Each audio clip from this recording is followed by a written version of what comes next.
Okay, I'm going to demonstrate on how to collect urinalysis. Okay, and so this cup right here obviously is filled with specimen urine. Okay, not really urine, it's just water.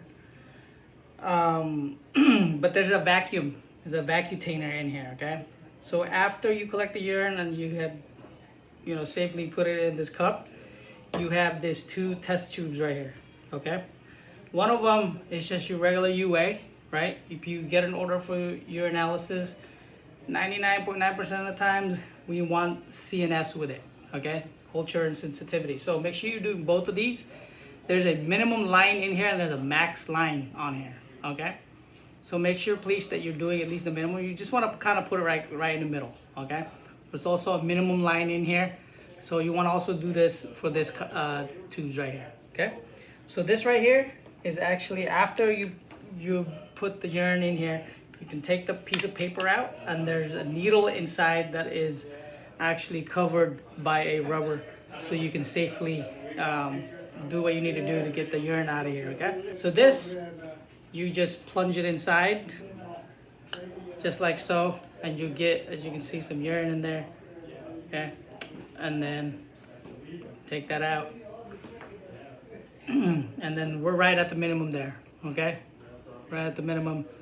So now your second cup, which is this one right here, this is for the culture and sensitivity. We had to fill this one as well. Okay, so make sure that you are filling this up. This is kind of like up there, the minimum. We passed the minimum. Make sure, guys, this one I kind of messed up on, obviously. There's a certain amount of pressure on here. Okay, if you plunge it in once or twice, you might run out of pressure and you might not be able to add any more urine in there. So make sure that when you're initially putting him inside, you're getting at least the minimum. Okay, so I'm gonna try this out. This is the one I've already kind of done.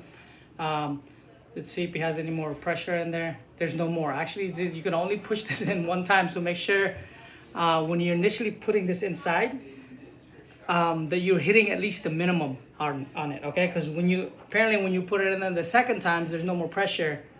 You won't, if you're not in the minimum, you're gonna be below the minimum, and that's gonna be trash. You're gonna have to get a new one. Okay, so make sure when you're initially putting him in here that you have enough, you have more than the minimum, because it doesn't look like you're gonna be able to put this back in here to kind of fill the rest of that.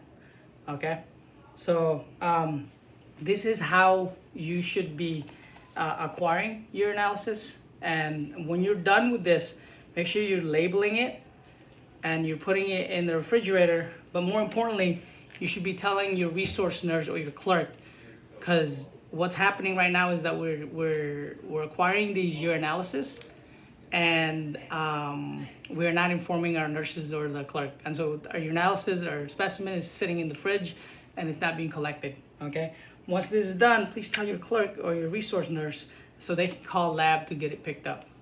Okay, so if you have any further questions on how to collect these urinalysis, please let me know.